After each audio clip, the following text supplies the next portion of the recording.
Alhamdulillah Rabbil Alamin, hamdan katsiran tayyiban mubarakan fihi. Asyhadu an la ilaha illallah wahdahu la syarika lah, wa asyhadu anna Muhammadan abduhu wa rasuluhul karim. Allahumma salli wa sallim ala nabiyyina wa sayyidina al-Mustafa Muhammadin wa ala alihi wa ashabihi ajma'in. Amma ba'd. Rabbi shrah li sadri wa yassir li amri wahlul 'uqdatam min lisani yafqahu qawli. Segala puji bagi Allah, kemudian salawat dan salam kepada Rasulullah, pada keluarga dan seluruh sahabat-sahabatnya yang Allah muliakan insyaallah. Bapak-bapak, ibu-ibu, jamaah salat maghrib dan isya yang telah berhadir karena Allah, mudah-mudahan Allah membalas dengan surganya. Amin ya rabbal alamin.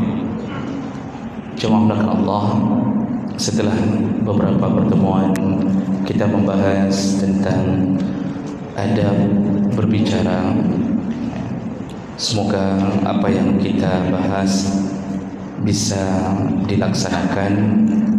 Yang intinya, kalau tidak bisa berbicara yang baik, maka lebih baik diam saja, karena kalau sudah berbicara pasti tercatat di sisi Allah SWT. Dan untuk malam ini kita masuk ke dalam bab yang baru, yaitu tentang adabus safar, yaitu adab dalam melakukan perjalanan atau adab bagi seorang musafir. Dalam bab ini akan kita bahas tentang yang selayaknya seorang musafir, mulai dari persiapan sebelum keluar dari rumahnya sampai kembali ke tempatnya, apa yang selayaknya dia lakukan sesuai dengan petunjuk dari Nabi SAW. Bapak Ibu yang Allah muliakan, dalam menghadapi dan menjalani kehidupan, kita tidak bisa lepas daripada safar. Baik safarnya berbentuk duniawi atau safar berbentuk ukhrawi, pasti seseorang akan melakukan perjalanan. Nah, perjalanan atau safar secara bahasa itu artinya terbuka. Al-Fathu, terbuka. Kenapa safar disebut terbuka?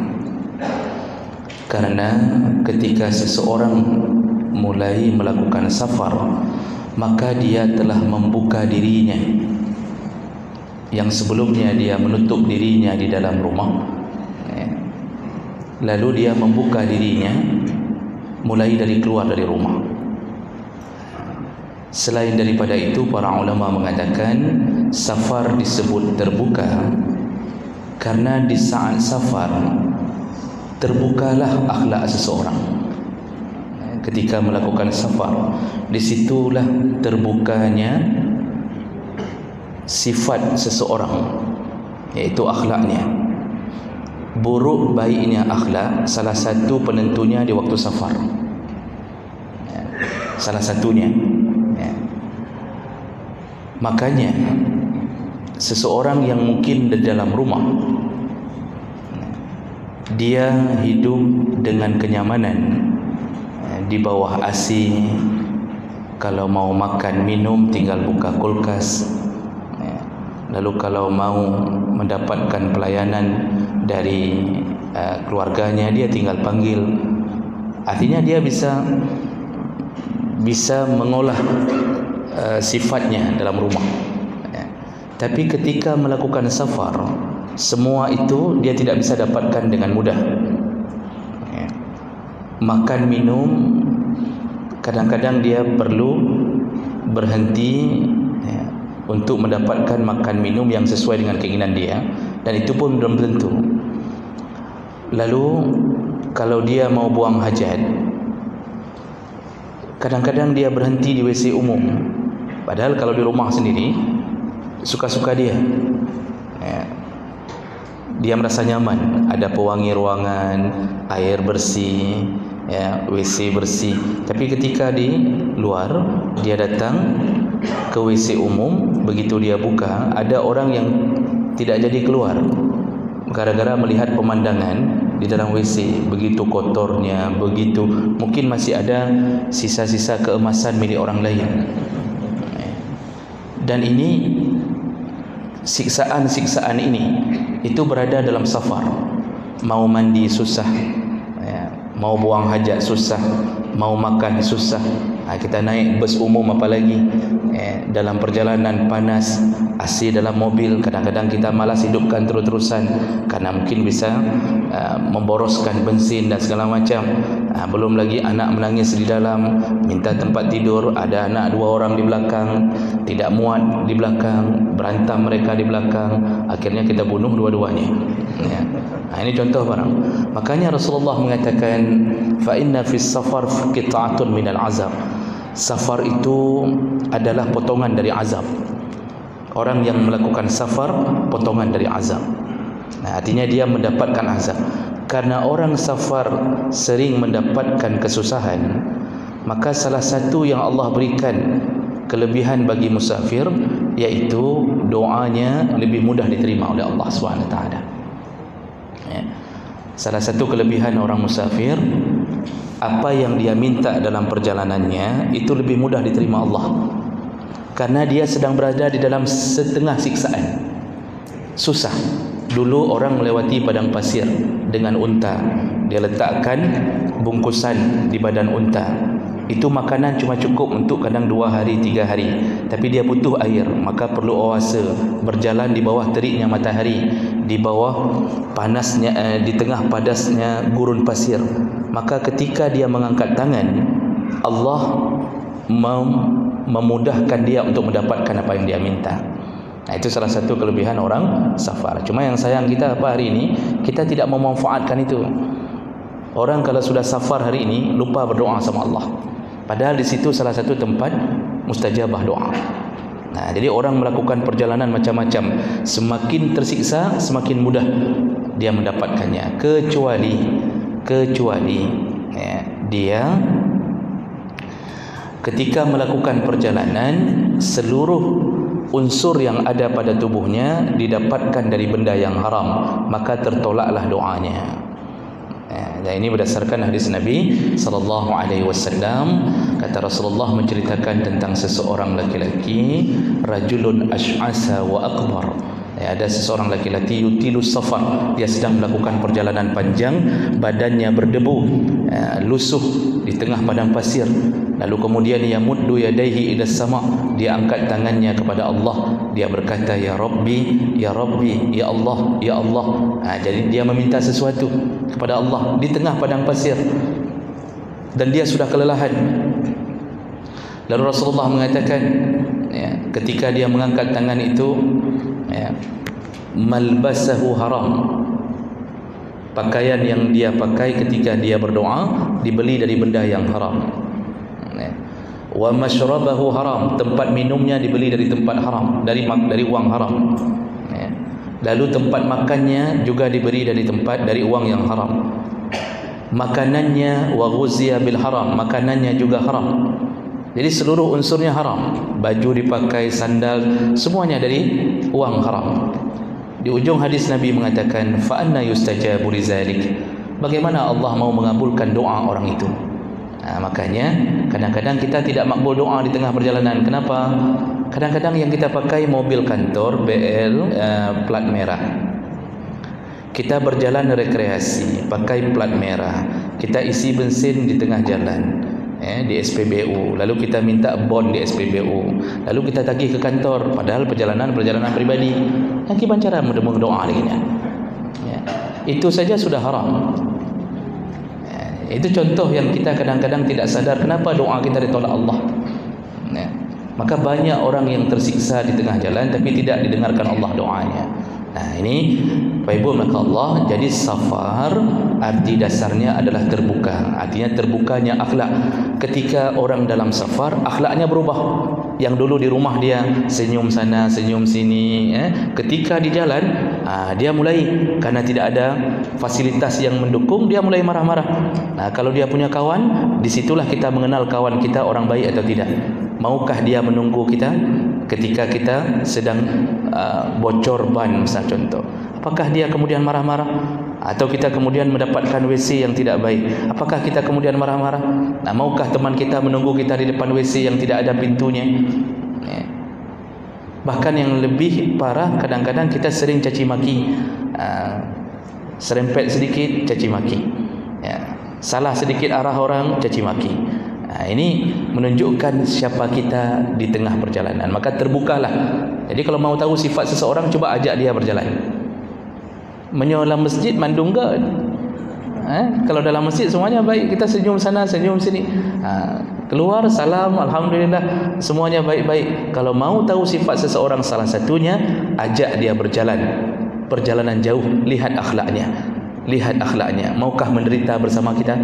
Maukah dia setia menunggu kita?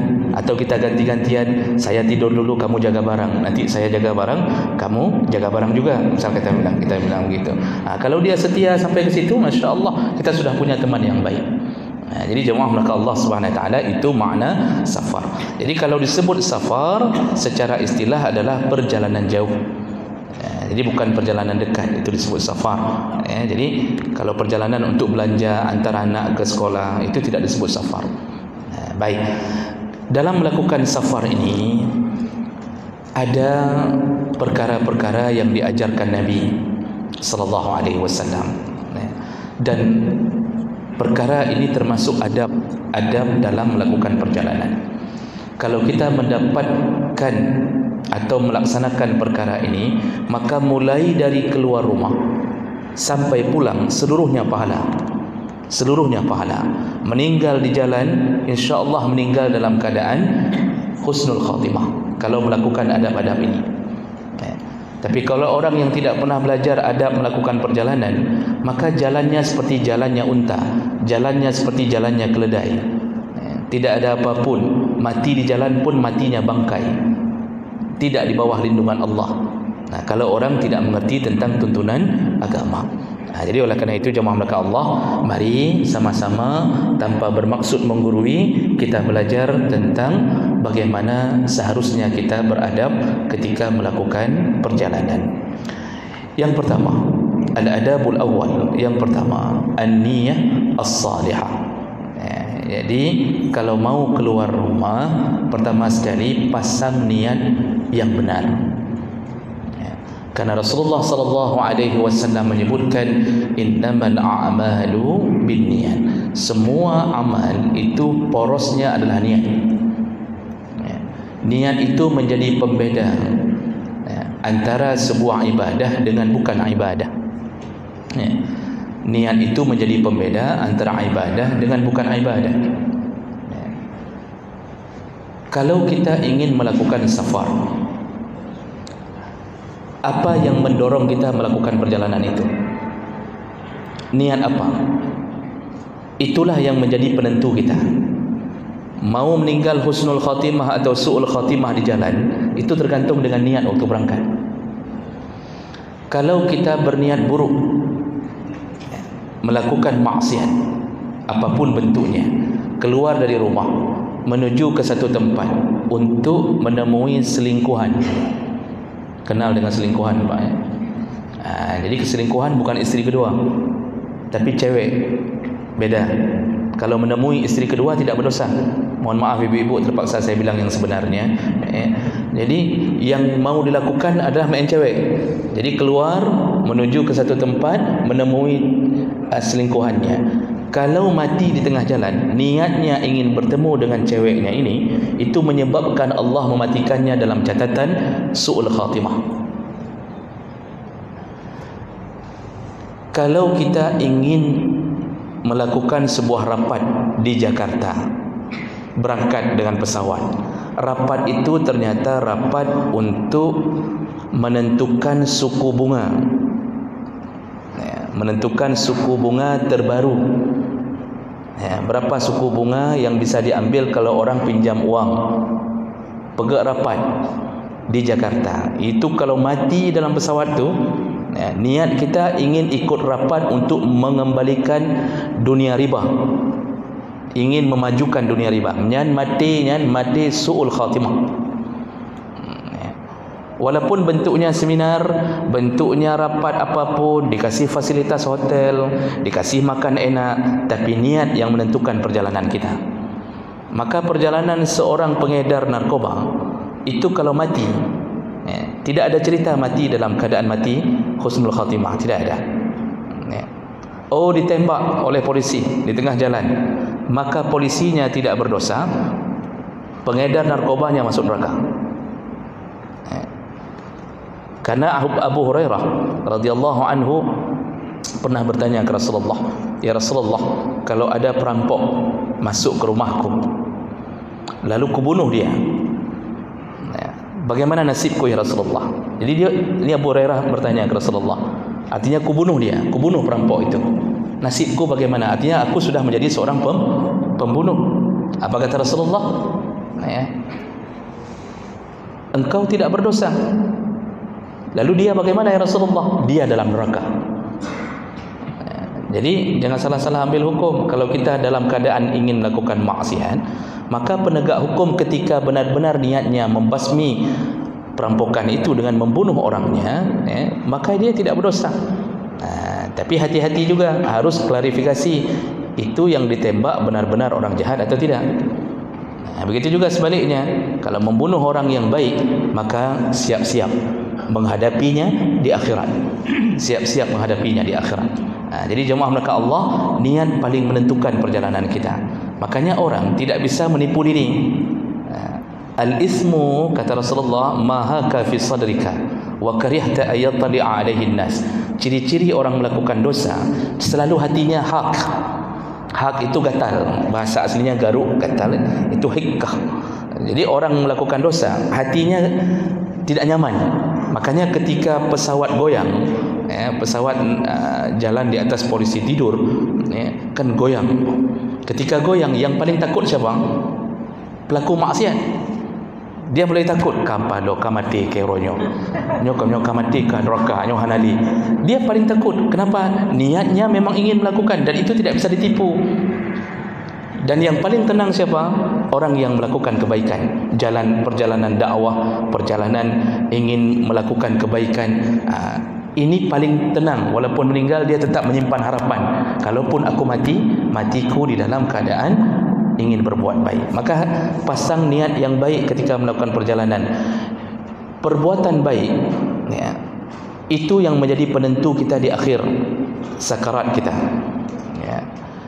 Innamal a'mal bi khawatimiha, kata Rasulullah. Sesungguhnya amalan itu dihitung di khawatim, waktu khatamnya. Perbuatan baik banyak jemaah maka Allah.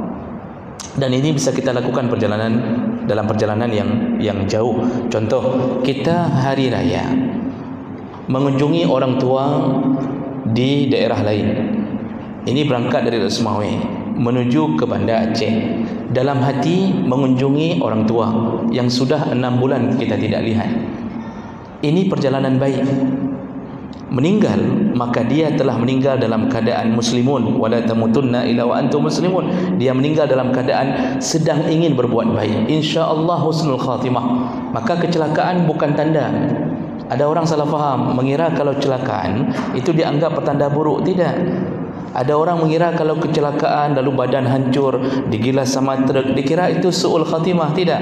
Itu bahkan dapat pahala syahid. Hadis Rasulullah mengatakan 7 golongan dapat pahala syahid. Salah satunya yang ditimpa sesuatu, jatuh pesawat, ditimpa oleh truk, jatuh batang pohon. Ada orang yang mengatakan nyan meninggal bro, meninggalnya hanaga lagi nyan, sampai pecah kepala, otak berserak.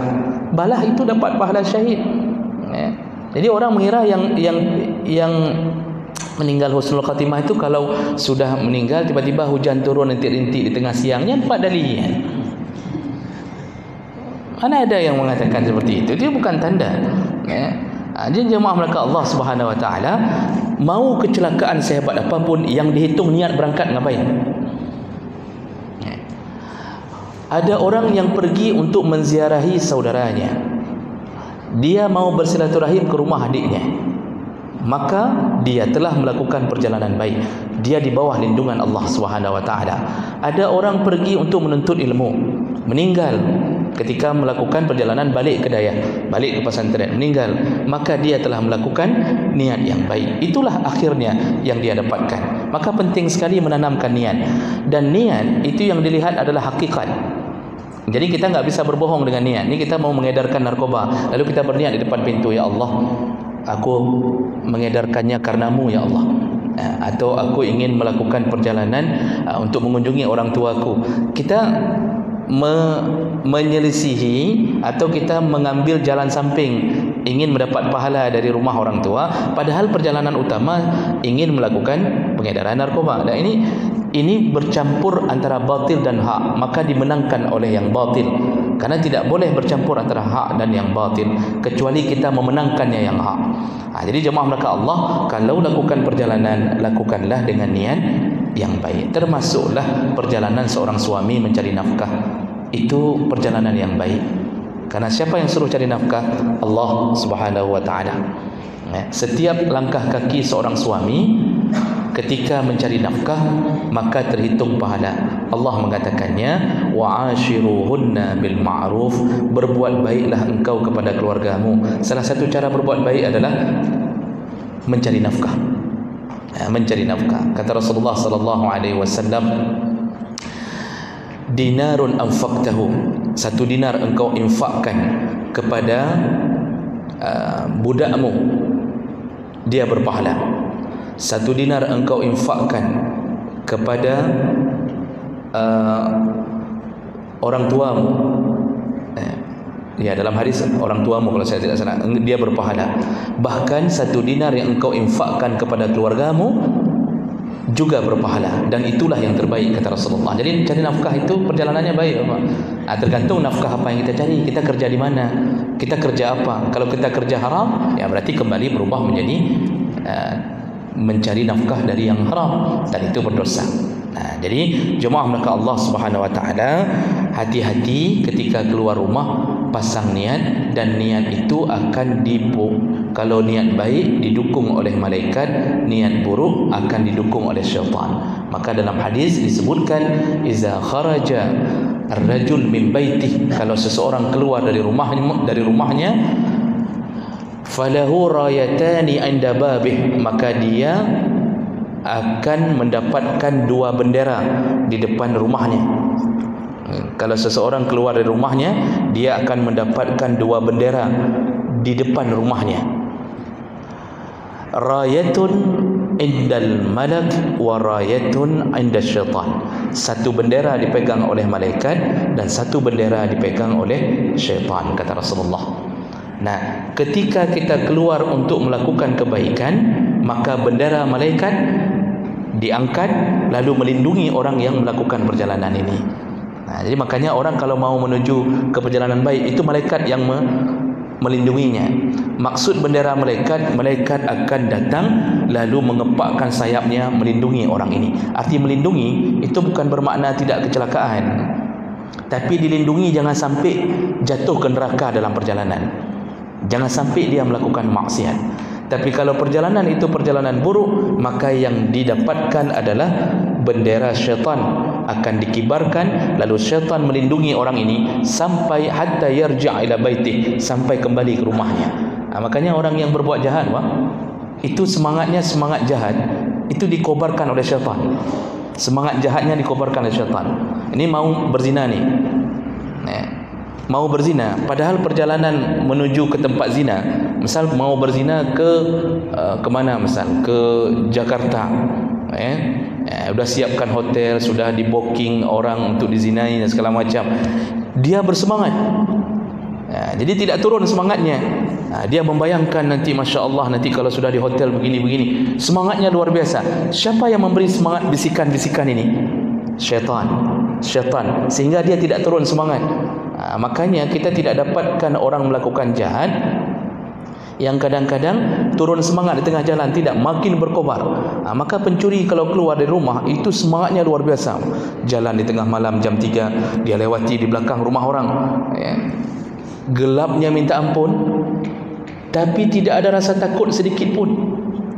Dia lewati kuburan, mulai dari kuburan orang Islam sampai kuburan Cina dia lewati, enggak ada rasa takut sedikit pun, tidak ada. Kenapa begitu? Karena sesama syaitan tidak boleh saling mengganggu. Diberi semangat, ya. Dia diberi semangat terus lanjut. Maka jadi pancuri yang tengah malam di dalam kuburan ni enggak ada rasa takut. Karena bendera syaitan dipegang terus, lanjutkan. Kami tidak akan berubah jadi kuntilanak, tenang saja. Kami tidak akan berubah jadi pocong. Penting engkau jadi mencuri. Begitulah semangat yang dibina.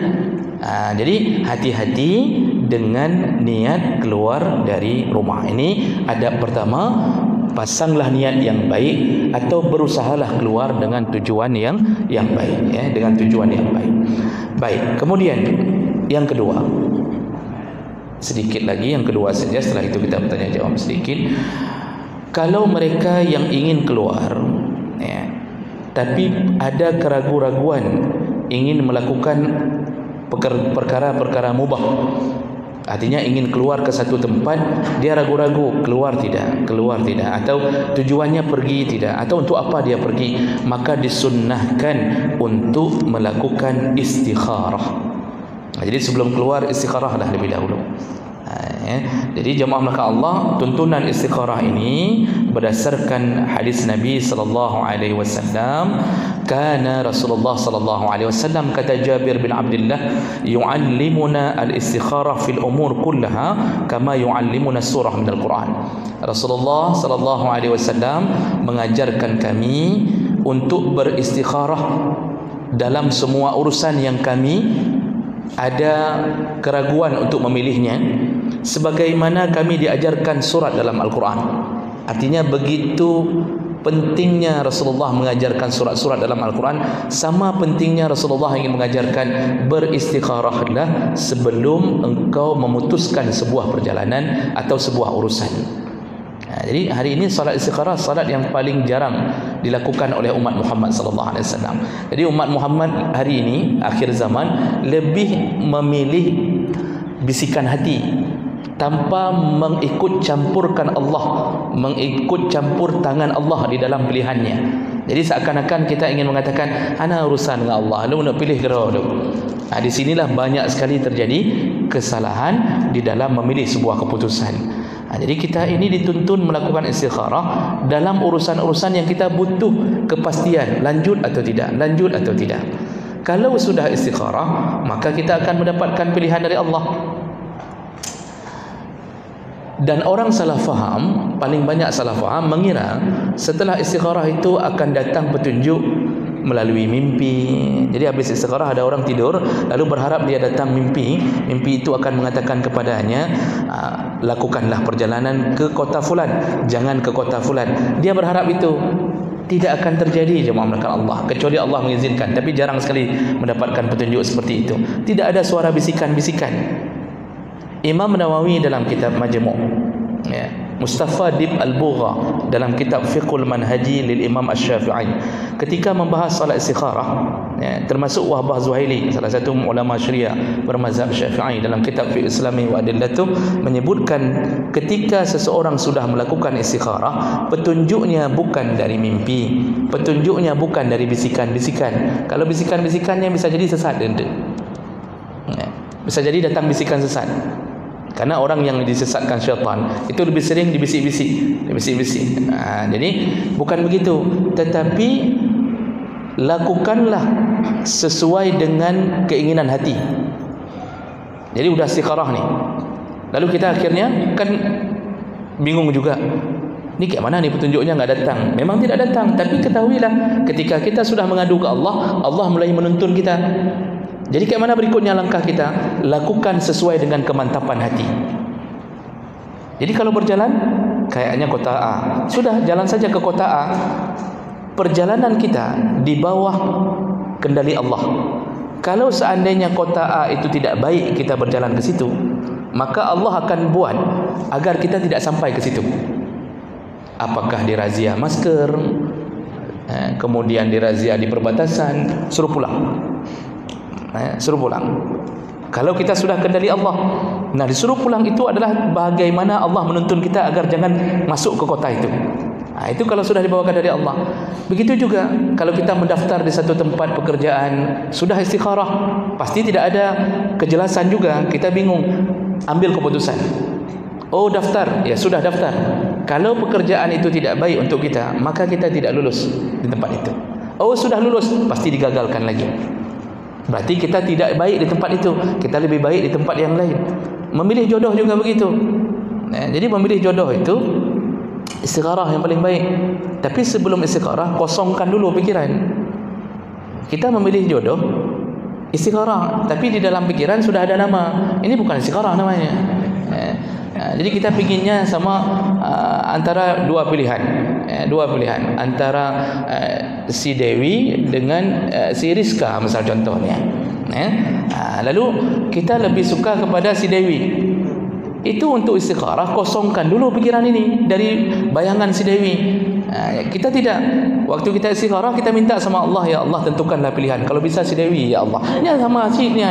Berarti kita memaksa Allah untuk menentukan si Dewi misalnya, walaupun Allah tidak dipaksa. Jadi jemaah maka Allah, biarkan Allah yang mengendalikan. Maka perjalanan terbaik ketika orang ragu-ragu, maka lakukanlah istikharah, lakukanlah perjalanan. Kalau di situ tidak baik, pasti Allah akan buat cara supaya kita tidak sampai ke tempat itu. Itu yang namanya mengendalikan, meminta Allah mengendalikan kita. Jadi jemaah melakukan Allah Subhanahu wa taala.